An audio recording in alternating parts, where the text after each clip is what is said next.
আমরা সবাই পাপী, আমাদের পাপের কোনো শেষ নাই। আওয়াজ করে বলেন ঠিক কিনা? আল্লাহ তাআলা কাদেরকে পছন্দ করেন? আমরা আল্লাহ তাআলার প্রিয় ভাজন, প্রিয় বান্দা হতে চাই কি চাই না? বলেন তো। চাই। এই 10টি গুণ যাদের মধ্যে থাকবে তাদের জন্য আল্লাহ তাআলা ক্ষমা এবং মহা প্রতিদানের ঘোষণা দিয়েছেন। সুবহানাল্লাহ বলেন। এবং এই 10টি বৈশিষ্ট্যের মধ্যে ইসলামের মৌলিক যে মূল্যবোধগুলো, মোরালিটি, এথিক্স, এগুলো চলে এসেছে। মৌলিক কথাগুলো দিন ইসলামের প্রায় সকল অনুষঙ্গের সমাবেশ ঘটেছে এই আয়াত। এবং এই আয়াতে পুরুষের পাশাপাশি নারীদেরকেও আল্লাহ তাআলা স্পেশাল গুরুত্ব দিয়েছেন। সুবহানাল্লাহ পড়বেন না? তার মানে নেক আমল করলে, ভালো কাজ করলে, সৎ কর্ম করলে সেটাতে নারী আর পুরুষ সমান। পুরুষ ইবাদত করলে যেই সওয়াব, নারীরা করলেও সেই সওয়াব। পড়েন সুবহানাল্লাহ। তাহলে যে 10টি বৈশিষ্ট্য আল্লাহ তাআলা পছন্দ করেন যে ইমানদার বান্দাদের মধ্যে থাক, তার এক নাম্বার হচ্ছে আল্লাহ তাআলা বলছেন ইন্নাল মুসলিমিনা ওয়াল মুসলিমাতি, নিশ্চয়ই মুসলিম পুরুষ এবং নারী, নিশ্চয়ই মুসলিম পুরুষ এবং নারীকে আল্লাহ পছন্দ করেন। আমরা মুসলিমরা সবাই এখানে? আওয়াজ করে বলেন আমরা মুসলিম কিনা? মুসলিমিন ওয়াল মুসলিমাত, মুসলিম পুরুষ এবং নারীকে আল্লাহ পছন্দ করেন। ইসলাম মানে হচ্ছে আত্মসমর্পণ করা, সারেন্ডার করা। ইসলাম মানে সারেন্ডার করা কার সামনে? আল্লাহর ইচ্ছার সামনে, আল্লাহর আদেশের সামনে, আল্লাহর আইনের সামনে আত্মসমর্পণের, সারেন্ডারের নামই হচ্ছে ইসলাম। চিল্লায় বলেন ঠিক কিনা? কেউ যখন নিজেকে মুসলিম বলে দাবি করে, তখন আল্লাহর কোন বিধান আসলে, আল্লাহর কোন আইন তার সামনে আসলে সেটা মানবো কি মানবো না এমন কথা বলার তার সুযোগ নাই, মানতেই তাকে হবে। আওয়াজ করে বলেন ঠিক কিনা?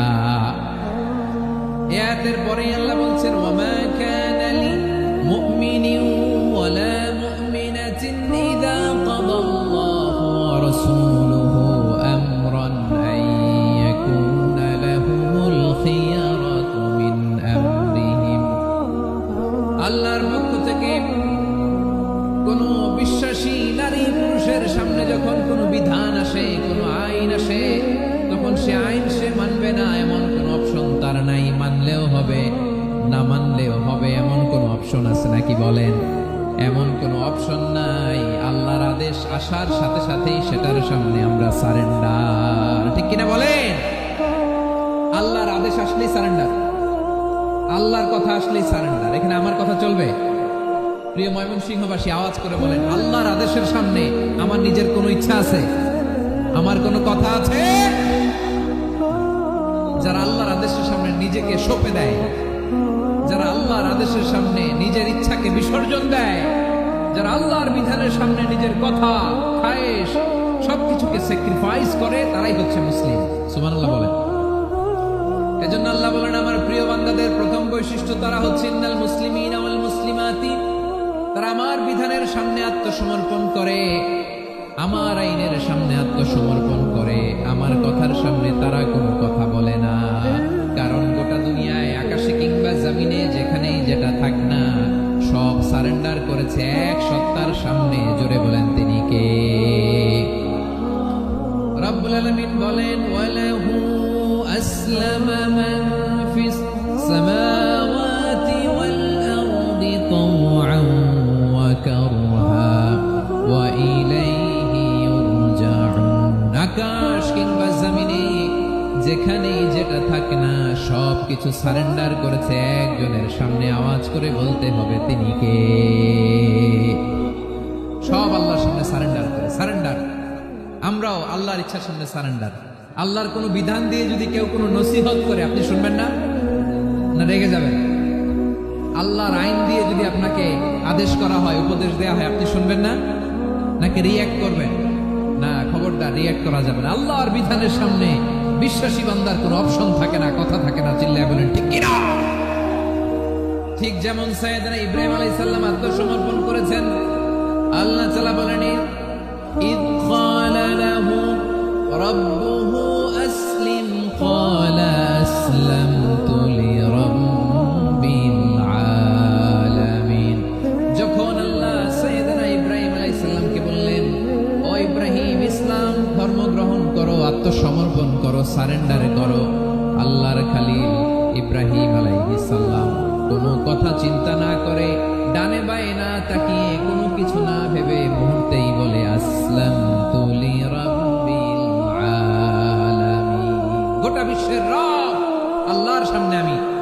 ইসলাম ধর্ম গ্রহণ করলাম, সারেন্ডার করলাম। সুবহানাল্লাহ। আল্লাহ বলতে দেরি, সারেন্ডার করতে দেরি নাই। এভাবে নিজেকে আল্লাহর সামনে সঁপে দিতে হবে। আবার সাইয়েদনা ইউসুফ আলাইহিস সালাম বললেন, তাওয়াফফানি মুসলিমান ওয়া আলহিকনি বিস-সালিহিন। ও আল্লাহ, মুসলিম হিসেবে তুমি আমাকে মৃত্যু দাও, আর নেককারদের সাথে তুমি একত্রিত হওয়ার তৌফিক দাও। তাহলে আত্মসমর্পণকারী হিসেবে আমরা বাঁচতেও চাই, মরতেও চাই, ঠিক কিনা বলেন? তাহলে 10টা বৈশিষ্ট্যের প্রথম বৈশিষ্ট্য হচ্ছে আমরা আল্লাহর সামনে সারেন্ডার করব। আল্লাহর আদেশের সামনে আমার কোনো অপশন নাই যে আমি এটা চয়েস করলেও পারি, না করলেও পারি, মানলেও পারি, না মানলেও পারি, এরকম অপশন এখতিয়ার কি আল্লাহ আমাকে দিয়েছে? না। সারেন্ডার। আল্লাহ তুমি যা বলেছো, আমান্না আমান্না আতা'না আমান্না আসলামনা, আল্লাহ মেনে নিলাম, শুনলাম, পালন করলাম। এটাই হচ্ছে মুসলিমের বৈশিষ্ট্য। আমার প্রিয় ময়মনসিংহের ভাইয়েরা, এই দুনিয়াতে সব নবীরা মুসলিম ছিলেন। সব নবীরা সাইয়েদনা ইব্রাহিম আলাইহিস সালামের মতো, ইউসুফ আলাইহিস সালামের মতো আল্লাহর আদেশের সামনে আত্মসমর্পণ করেছে। আল্লাহর সামনে নিজেকে সঁপে দিলেই সম্মান, আল্লাহর সামনে আত্মসমর্পণ করলেই ইজ্জত। ইসলামকে রেখে দিয়ে অন্য কোথাও ইজ্জত খুঁজলে আমাদেরকে বেইজ্জতি করে ছাড়বেন কে? এজন্য ওমর ফারুক রাদিয়াল্লাহু তাআলা আনহু বলতেন, নাহনু কওমুন আ'আজ্জানাল্লাহু বিল ইসলাম ফাইন বিতাগাইনাল ইজ্জাতা বিগাইরিহি আদাল্লানাল্লাহ। আমরা এমন জাতি, যে জাতিকে আল্লাহ তাআলা ইসলামের মাধ্যমে সম্মানিত করেছেন। ইসলাম ছাড়া অন্য কোথাও যদি আমরা সম্মান খুঁজি, আমাদেরকে বেইজ্জত করবেন কে? আমাদের সম্মান ইসলামে। ইসলাম সময়ের অপরিহার্য বাস্তবতা, অপরিহার্য বাস্তবতা। স্যামুয়েল হ্যান্টিংটন একটা বই লিখে গোটা বিশ্ব কাঁপিয়েছেন, দ্য ক্ল্যাশেস অফ সিভিলাইজেশন, সভ্যতার সংঘাত। এই পৃথিবীতে অনেক সভ্যতার উত্থান হয়েছে, পতন হয়েছে। দ্য ক্ল্যাশেস অফ সিভিলাইজেশন, সভ্যতার সংঘাত। স্যামুয়েল হ্যান্টিংটন একটা বই লিখে গোটা বিশ্ব কাঁপিয়েছেন। বিভিন্ন সভ্যতার উত্থান এই পৃথিবীতে ঘটেছে, আবার পতন হয়েছে। এই পৃথিবীতে এসেছে আর্য সভ্যতা, বৈদিক সভ্যতা, মেসোপটেমীয় সভ্যতা, মহেঞ্জোদারো সভ্যতা, সিন্ধু সভ্যতা, অনেক সভ্যতা। এখন চলতেছে পাশ্চাত্যের ডোমিনেশন, তারা এখন সুপার পাওয়ার।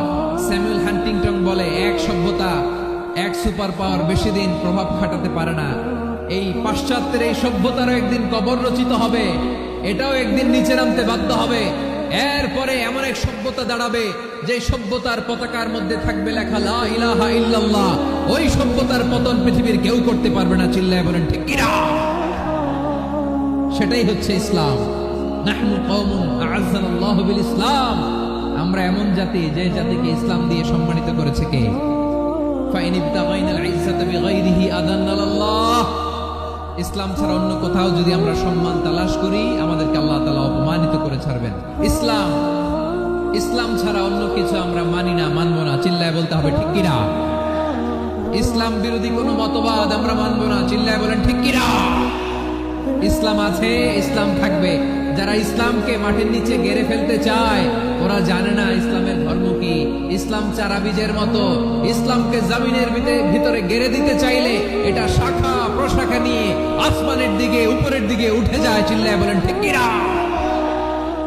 এজন্য আল্লাহর হাবিব বলেন, 6টি মৌলিক কর্মসূচির সারমর্ম হলো ইসলাম। আওয়াজ করে বলেন তো কয়টি? হাদিসে জিবরিলে সাইয়েদনা জিবরিল আলাইহিস সালাম বিশ্বনবীকে বললেন, ও নবী আপনি বলেন তো ইসলাম কি? ইয়া মুহাম্মদ আখবিরনি আনিল ইসলাম। ইসলাম কারে বলে আপনি বলেন। আল্লাহর হাবিব বললেন, আল ইসলাম আন তাশহাদা আন লা ইলাহা ইল্লাল্লাহ ওয়া আন্না মুহাম্মাদার রাসূলুল্লাহ ওয়া তুকিমাস সালাতা ওয়া তুতিয়াজ যাকাতা ওয়া তাসুমা রমাদানা ওয়া তাহুজ্জাল বাইতা মান ইসতাতাআ ইলাইহি সাবিলা। আল্লাহর হাবিব ফরমান, 6টি মৌলিক কর্মসূচির সারমর্ম হলো ইসলাম। এক হলো তুমি সাক্ষী দিবা আল্লাহ ছাড়া কোনো ইলাহ নাই, মুহাম্মদ ছাড়া রাসূল নাই, তিনি আমাদের রাসূল। সালাত কায়েম করবা, যাকাত আদায় করবা, সামর্থ্য থাকলে আল্লাহর ঘরে হজ করতে যাবা। এই 6টা কর্মসূচির সারমর্মের নাম হলো ইসলাম। ময়মনসিংহবাসী আওয়াজ করে বলেন, এই 6টা কর্মসূচির সারমর্মের নাম কি? তাহলে ইসলাম কারে বলে বুঝতে পারছেন? তাহলে 10 নম্বরের 1 নম্বর আমরা বুঝে ফেলছি, ইন্নাল মুসলিমিনা ওয়াল মুসলিমাতি। আল্লাহ বলেন, মুসলিম পুরুষ এবং নারী আমার কাছে প্রিয়, যারা আমি আল্লাহর আদেশের সামনে নিজেদেরকে সুপর্দ করে দেয়, সারেন্ডার করে দেয়, আমি আল্লাহর বিধানের সামনে নিজেকে সঁপে দেয়, আমি আল্লাহর ইচ্ছার সামনে নিজের ইচ্ছা বিসর্জন দেয়, আমি আল্লাহর সামনে সে সারেন্ডার করে আত্মসমর্পণ করে, সেই মুসলিম। ঠিক কিনা বলেন? তাহলে 1 নম্বর বৈশিষ্ট্য ইন্নাল মুসলিমিনা ওয়াল মুসলিমাতি। এরপরে আল্লাহ বললেন ওয়াল মুমিনিনা ওয়াল মুমিনাতি, বিশ্বাসী নারী এবং পুরুষ। আত্মসমর্পণকারী নারী এবং পুরুষ যেমনি আল্লাহর কাছে প্রিয়, ঈমানদার পুরুষ এবং নারীরাও আল্লাহর কাছে প্রিয়। পড়েন সুবহানাল্লাহ। মুমিনিনা ওয়াল মুমিনাতি, দেখেন আমি আলোচনার শুরুতেই বলেছি, এই আয়াতে আল্লাহ তাআলা পুরুষদের কথা বলার সাথে সাথে পাশাপাশি কাদের কথা বলেছেন? নারীদের কথা। আওয়াজ করে বলেন, কাদের কথা? হ্যাঁ, নারীদের কথা বলেছেন। এজন্য মুমিনিনা ওয়াল মুমিনাতি, আল্লাহ ঈমানদার পুরুষদের যেমনি পছন্দ করেন, ঈমানদার নারীদেরকেও তিনি পছন্দ করেন। ঈমান মানে হচ্ছে স্বীকৃতি দেওয়া। ঈমান মানে স্বীকৃতি দেওয়া। কিসের স্বীকৃতি? বিশ্বাসের স্বীকৃতি। কিসের? মাশাআল্লাহ, বিশ্বাসের স্বীকৃতি। এই পৃথিবীতে বিশ্বাসের দাম বড্ড বেশি।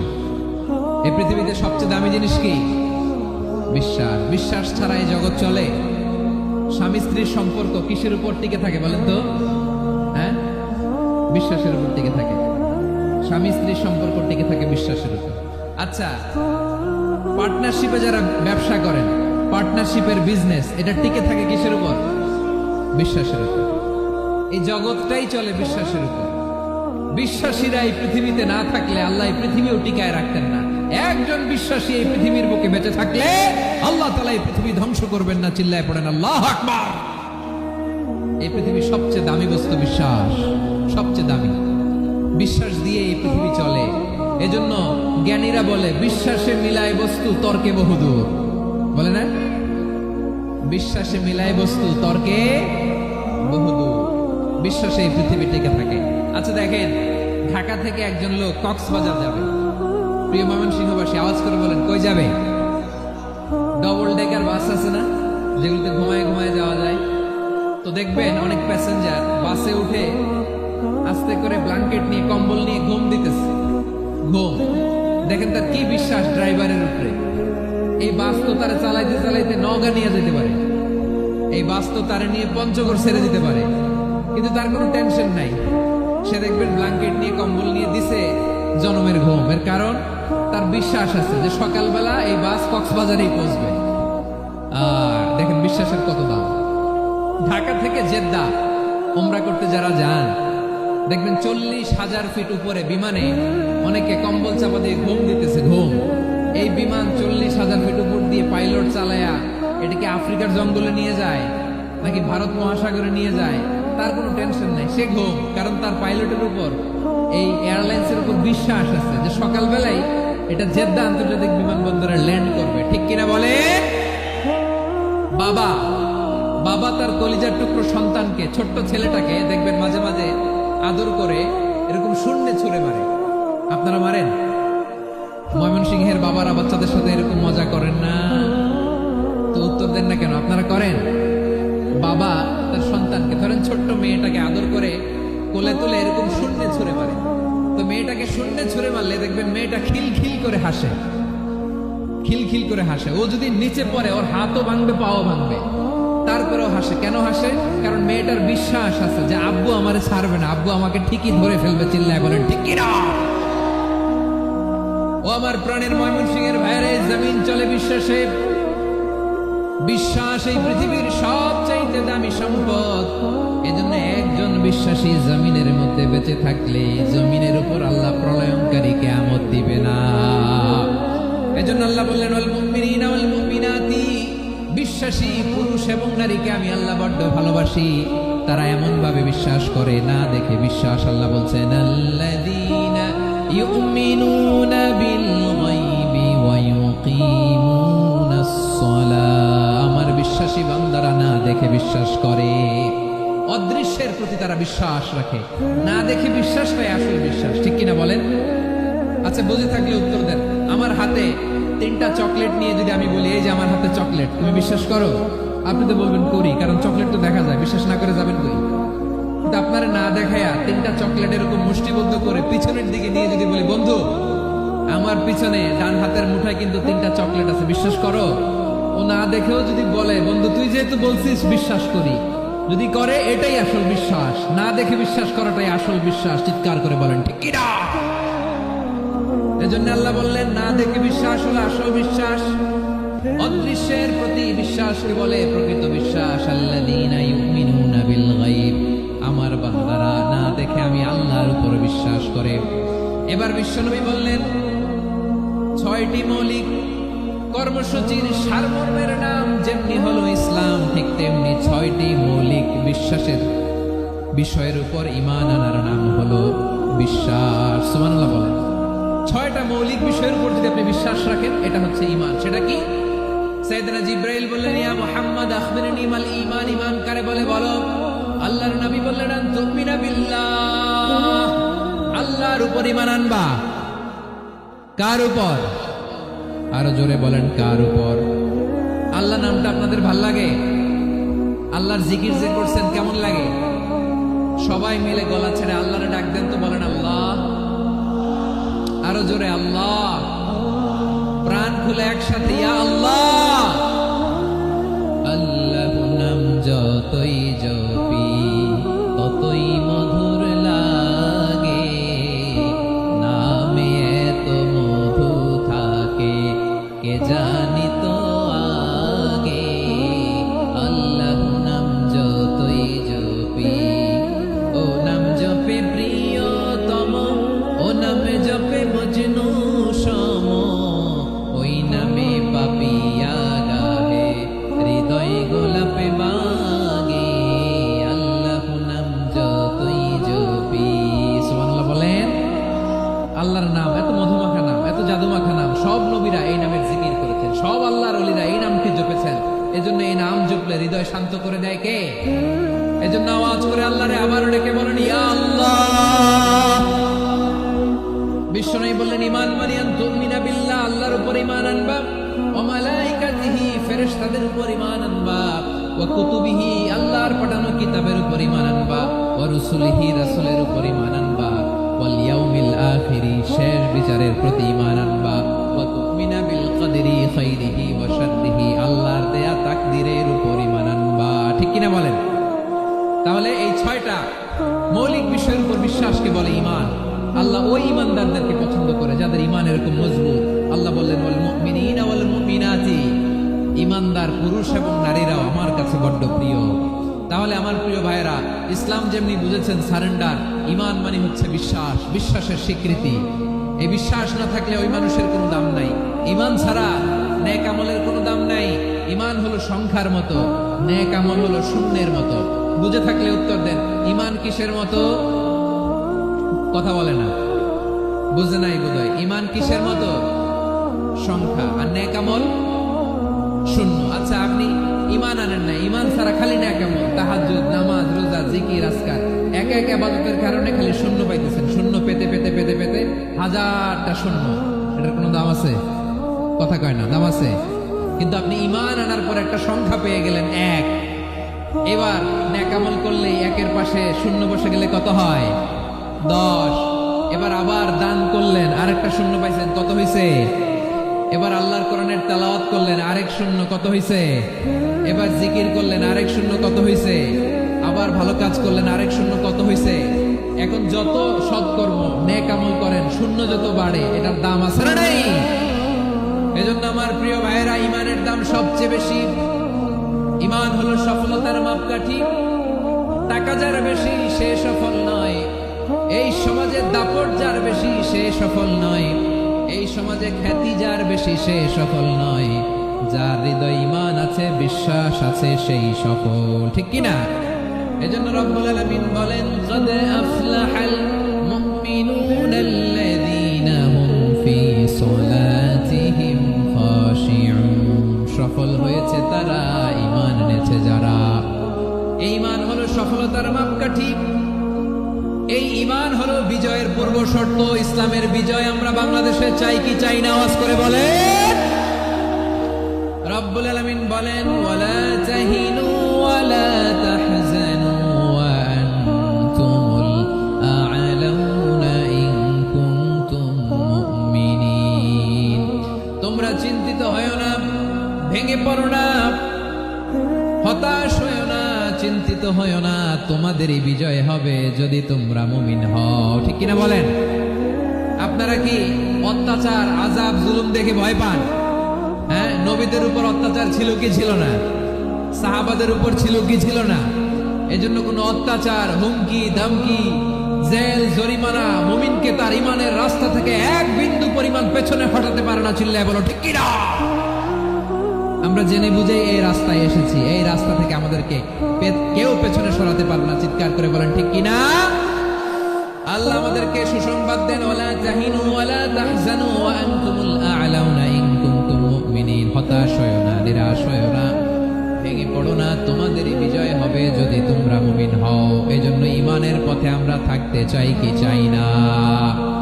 ঈমানের পথে অবিচল থেকে আমার মরণ যেন হয়। সবাই পড়েন আমিন।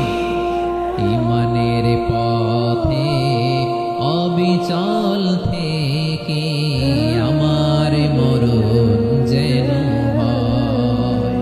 তোমারই কাছে মিনতি আমার, তোমারই কাছে মিনতি আমার, মহামহিম দয়াময়।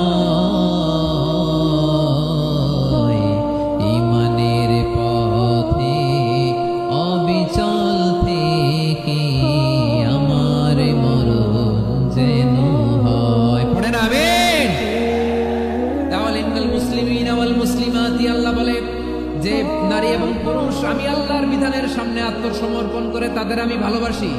আবার যে নারী এবং পুরুষ আমার উপর, আখিরাতের উপর, নবীর উপর বিশ্বাস স্থাপন করে তাদেরকে আমি ভালোবাসি। বিশ্বাস হলো সবচাইতে দামি। ঠিক কিনা? তাহলে মুসলিমিন মুসলিমাত গেল, মুমিনিন মুমিনাত গেল। এরপরে আল্লাহ তাআলা বলেন, আল কানিতিনা ওয়াল কানিতাত, অনুগত নারী ও পুরুষ, অনুগত, obedient to Allah. They present their highest loyalty to Allah. যারা আল্লাহর সামনে নিজেদের আনুগত্যের সর্বোচ্চ নমুনা পেশ করে, যারা আল্লাহর সামনে অনুগত হয়ে অটল থাকে, আল্লাহর আনুগত্যে নিজেকে যারা পেশ করে তাদেরকে বলে কানিতিন, কানিতাত, অনুগত বান্দা এবং বান্দী, অনুগত পুরুষ এবং নারী। ওয়াল কানিতিন ওয়াল কানিতাত, অনুগত বান্দা বান্দীদেরকে আল্লাহ বড় ভালোবাসেন। আল্লাহ বলেন, হাফিজু আলাস সালাওয়াতি ওয়াস সালাতিল উসতা ওয়া কুমু লিল্লাহি কানিতিন। তোমরা নামাজগুলোকে যত্নের সাথে আদায় করো, বিশেষ করে মধ্যম নামাজ, আসরের নামাজ। আর আমি আল্লাহর সামনে যখন দাঁড়াবা, আমি আল্লাহর সামনে যখন দাঁড়াবা অনুগত হয়ে দাঁড়াবা। আল্লাহর সামনে নামাজে যখন দাঁড়াবো অনুগত হয়ে দাঁড়াবো। অনুগত, আনুগত্যের সর্বোচ্চ টুকুন আমরা আল্লাহর সামনে পেশ করব। কেমন করে নিজের আনুগত্য প্রকাশ করতে হয় প্রিয় ভাইয়ের, আসুন বিষ্ণু ইসা ইসলামের জীবনী থেকে দেখি। আল্লাহর হাবিব রাহমাতাল লিল আলামিন কেমন করে তিনি আল্লাহর সামনে আনুগত্য পেশ করতেন। আম্মা জানা আয়েশা রাদিয়াল্লাহু তাআলা আনহা বলেন, কানা ইয়াকুমু মিনাল লাইলি হাত্তা তাতাফাত্তারা কদামা। আমার নবী তাহাজ্জুদের জায়নামাজে যখন দাঁড়াতেন, এত লম্বা সময় দাঁড়িয়ে দাঁড়িয়ে তিনি কিয়াম করতেন, কেরাত পড়তেন। দাঁড়িয়ে থাকতে থাকতে থাকতে থাকতে আমার নবীর বরকতপূর্ণ, আমার নবীর মোবারক পা দুটো এরকম ফুলে যেত। আমার নবীর পা গুলো ফুলে যেত দাঁড়িয়ে থাকতে থাকতে। বিষ্ণু ইসলামের পা ফুলে যেত। আম্মা জান আয়েশা এটা খেয়াল করতেন। খেয়াল করে বলতেন, ইয়া রাসূলুল্লাহ ক্বাদ গাফারাল্লাহু লাকা মা তাকদ্দামা মিন যামবিকা ওয়া মা তাআখার। ও নবী, নিজের দেহের উপর কেন এত কষ্ট দেন? কেন রাত জেগে এরকম তাহাজ্জুদের জায়নামাজে দাঁড়িয়ে থাকতে থাকতে পা দুটো আপনার ফুলে যায়? কেন কষ্ট করেন? আল্লাহ কি বলে নাই, ও নবী আপনার আগের গুনাহ মাফ, পরের গুনাহ মাফ? আসলে বিশ্বনবীর কোনো গুনাই নাই। নবীরা মাসুম হয়, নিষ্পাপ হয়। তারপরে বিশ্বনবীর মর্যাদা স্ট্যাটাস বোঝানোর জন্য আল্লাহ বলেন, নবী আপনার আগের পরের সব গুনাহ আমি আল্লাহ মাফ করে দিলাম। আম্মা জানা এসে বলে, না নবী, আগের গুনাহ মাফ, পরের গুনাহ মাফ, আপনি মাসুম, নিষ্পাপ, তারপরে তাহাজ্জুদের যায় নামাজে কেন এত কষ্ট করেন? বিশ্বনবী জবাবে বলেন, আফালা উহিব্বু আন আকুনা আবেদান শাকুরা। ও আয়েশা, আমি কি শুকরগুজার বান্দা হব না? আমি কি শুকরগুজার হব না? আল্লাহ আমার সব মাফ করে দিয়েছে, ঠিক আছে, আমার গুনাহ নাই, ঠিক আছে, কিন্তু আল্লাহর নাজ নেয়ামত ছাড়া তো এক মুহূর্ত আমার পক্ষে বেঁচে থাকা সম্ভব না। সে আল্লাহর নেয়ামতের শুকরিয়া হিসাবে আমার কি শুকরগুজার হওয়া উচিত না? আফালা উহিব্বু আন আকুনা আবদান শাকুরা। আমি কি শুকরগুজার বান্দা হব না? ও আমার ভাইয়েরা, বিশ্বনবী ঠিক এমন ভাবে আনুগত্যের নমুনা দেখাতেন।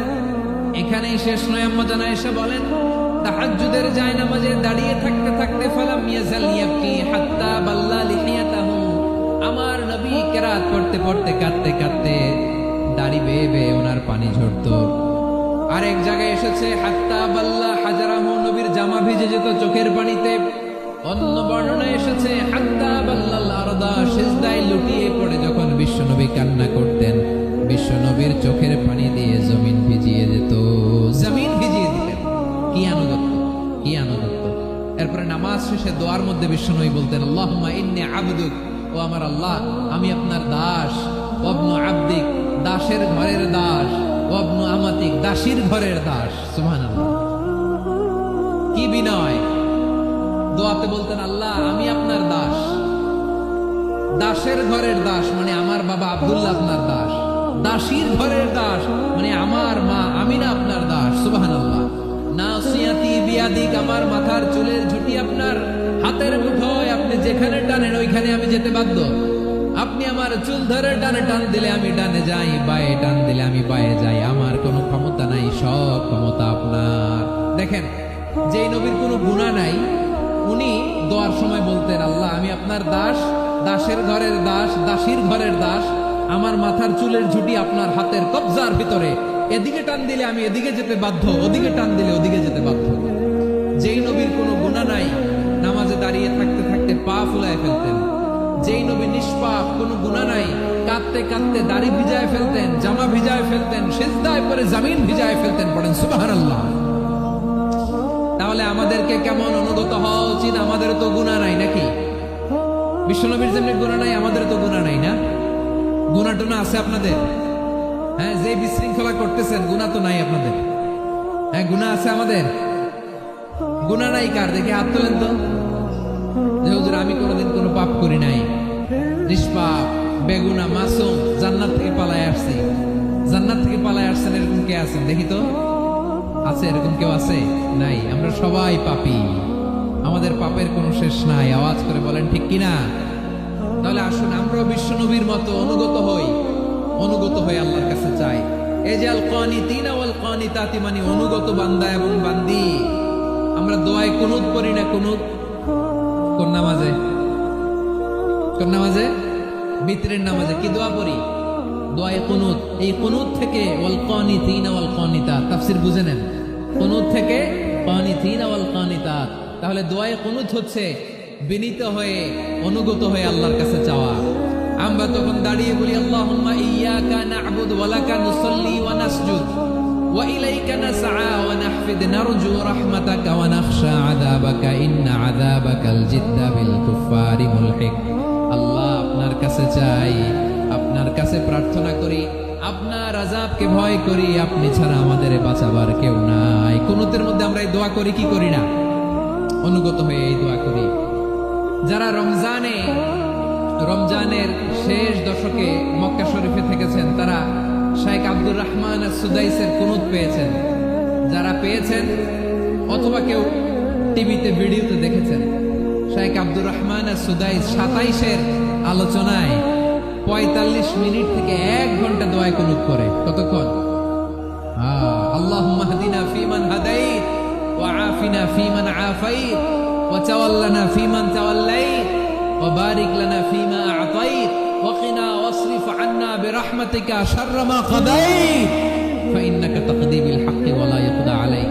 এমন ভাবে হেরেম শরীফে মক্কায় শায়েখ আব্দুর রহমান আস-সুদাইস দাঁড়িয়ে হাত তুলে লক্ষ লক্ষ উমরা পালনকারীদেরকে নিয়ে এক মুনাজাত ধরে কাঁদতে কাঁদতে মানুষ বেহুশ হয়ে যায়।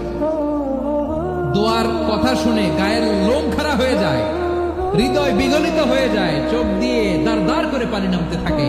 27 রাতে মক্কায় শায়েখ আব্দুর রহমান আস-সুদাইসের দোয়ায় কুনুত যদি শুনেন, অনুগত হয়ে আল্লাহর কাছে চাওয়াকে বলে কুনুত। আল্লাহ বলেন আল কানিতিনা ওয়াল কানিতাতি, অনুগত বান্দাদেরকে আমি পছন্দ করি। আমার 3 নাম্বার পছন্দনীয় বান্দা হলো অনুগত নারী ও পুরুষ। সুবহানাল্লাহ পড়ে। তাহলে 10টার মধ্যে 3টা চলে গেল, কয়টা? তাহলে 1 নম্বরে আমরা আল্লাহর কাছে আত্মসমর্পণ করলাম, মুসলিমিন মুসলিমাত। 2 নম্বরে মুমিনিন মুমিনাত, বিশ্বাসের স্বীকৃতি দিলাম। 3 নম্বরে কানিতিন কানিতাত, আল্লাহর সামনে অনুগত হয়ে দাঁড়ালাম, দোয়া করলাম। 4 নম্বরে সাদিকিন সাদিকাত, সত্যবাদী নারী ও পুরুষ। সত্যবাদী নারী ও পুরুষ। ইসলাম আমাদেরকে সত্যবাদী হতে বলে। কি বলে? সত্যবাদী হতে বলে।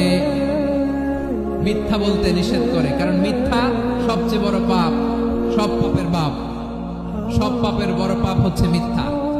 একটা মিথ্যা বললে ওইটারে ঢাকতে আরো 10টা মিথ্যা বলা লাগে, ওইটারে গোজামিল দিতে আরো 30টা মিথ্যা বলা লাগে, কি লাগে না? আর কোনোদিন মিথ্যা বলবেন? মিথ্যার সাথে আমাদের সম্পর্ক নাই। আওয়াজ করে বলেন, মিথ্যার সাথে আমাদের সম্পর্ক নাই। কিন্তু আমাদের সমাজে মিথ্যা আছে না নাই? হ্যাঁ, ময়মনসিংহবাসী মিথ্যা বলে না, সত্য বলে নাকি? মাশাআল্লাহ মাশাআল্লাহ। এখন মোবাইল ফোনের কারণে মিথ্যা আরো বেড়ে গেছে। বিছানায় শুয়ে আছে, অফিস থেকে ফোন দিয়েছে, আপনি কোথায়? কয় স্যার জ্যামে আটকে আছি। জ্যামে আছে না নাই? আসলে কোথায়? হ্যাঁ, বিছানা। দেশের ভেতরে আছে, ফোন করছে একজন, বলে আমি একটু জরুরি কাজে দেশের বাইরে এসেছি। আছে না নাই? এরকম মিথ্যা কথা, মিথ্যা আশ্বাস। আমাদের নেতারা জনগণকে মিথ্যা আশ্বাস দেয় কি দেয় না? সব নেতারা দেয় তা বলি না, কিন্তু অনেকেই দেয়। এই মিথ্যা আশ্বাস যেন আমরা না দেই। সমাজে মিথ্যা বয়ান আছে না নাই? মিথ্যা ন্যারেটিভ আছে না নাই?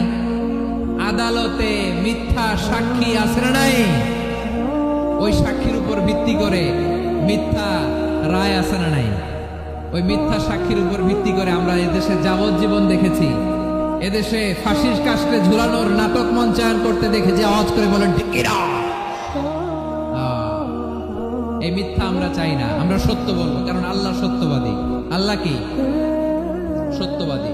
বিশ্বনবী ছিলেন সত্যবাদী, আমাদেরকেও তিনি সত্যবাদীদের সাথে থাকতে বলেছেন। তিনি আমাদেরকে বলেছেন সত্যাশ্রয়ী হতে। রব্বুল আলামিন বলেন ওমান আসদাকু মিনাল্লাহি হাদিসা, আল্লাহর চাইতে সত্যবাদী আর কেউ আছে নাকি বলেন? আল্লাহর চাইতে বেশি সত্যবাদী কেউ আছে? নাই, নাই। আবার বিশ্বনবীকে আল্লাহ বলেন কুল সাদাকাল্লাহ, ও নবী আপনি বলেন আল্লাহ সত্য বলেছেন। সাদাকাল্লাহ মানে সত্য বলেছেন, আল্লাহ সত্য বলেছেন। এই আদেশটি আল্লাহ তাআলা বিশ্বনবীকে দিয়ে বললেন কুল সাদাকাল্লাহ, ও নবী আপনি বলে দেন আল্লাহ সত্য বলেছেন। এই জন্য আল্লাহর বাণী তেলাওয়াত করার পরে কারি সাহেবরা দেখবেন পড়ে সাদাকাল্লাহুল আযীম।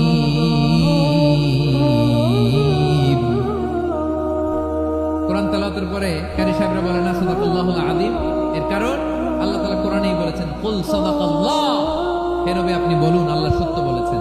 এজন্য আল্লাহর বাণী তেলাওয়াতের পরে কারীরা বলে সাদাকাল্লাহুল আযীম, মহান আল্লাহ তাআলা তিনি সত্য বলেছেন। এটা বলা আবশ্যক না, সুন্নাত না, এটা জায়েজ, চাইলে বলা যায়। তার মানে আল্লাহ তাআলা সত্যবাদী, আমার নবীও ছিলেন সত্যবাদী, আল্লাহর হাবিব ছিলেন as-সাদিকুল আমিন, সত্যবাদী আমানতদার। আমার নবীর চাইতে বেশি আমানতদার মক্কায় কেউ ছিল না, আল্লাহর হাবিবের চাইতে বেশি আমানতদার কেউ ছিল না, তার চাইতে সত্যবাদী কেউ ছিল না। আমার নবী ওনার গোটা জিন্দেগিতে একটা মিথ্যাও বলে নাই। সুবহানাল্লাহ পড়েন। আল্লাহর হাবিব রাহমাতাল লিল আলামিন উনি জিন্দেগিতে কখনো একটা মিথ্যা বলেছেন? কথা কি শুনতেছেন? হ্যাঁ শুনতেছেন? আল্লাহর নবী জীবনে কোনোদিন মিথ্যা বলছেন? না, বলেন নাই। যখন আকাশ থেকে আয়াত নাজিল হলো আনজির আশিরাতাকাল আকরাবিন, ও নবী আপনি নিকটাত্মীয়দের সতর্ক করেন, দাওয়াত দেন। আল্লাহর নবী সাফা পাহাড়ের চূড়ায় চলে গেলেন, ডাক দিলেন, সবাইরে বললেন, ও আমার জ্ঞাতি গোষ্ঠীর লোকেরা, আমি যদি বলি এই পাহাড়ের পেছনে একদল ঘোর সওয়ার তোমাদের উপর আক্রমণ করবার জন্য, অ্যাটাক করার জন্য অপেক্ষা করছে, তোমরা আমার কথা বিশ্বাস করবে নাকি? এলাকার লোকেরা বলল, অবশ্যই বিশ্বাস করব। বিষ্ণু বললেন, আমি যদি বলি পাহাড়ের পেছনে একদল ঘোর সওয়ার তোমাদেরকে অ্যাটাক করবে, বিশ্বাস করবা? এখন তো মুসাদ্দিকিয়া। এলাকার লোকেরা বলল, অবশ্যই বিশ্বাস করব, কারণ মা জাররাবনা আলাইকা ইল্লা সিদকা। মুহাম্মদ, আমরা জীবনে তো কোনোদিন তোমার মিথ্যা বলতে শুনি নাই, তো তুমি যাই বলবা তাই বিশ্বাস করব। We have never ever experienced a single lie from you. আমাদের জীবনে একটাও মিথ্যা কথা তোমার জীবনে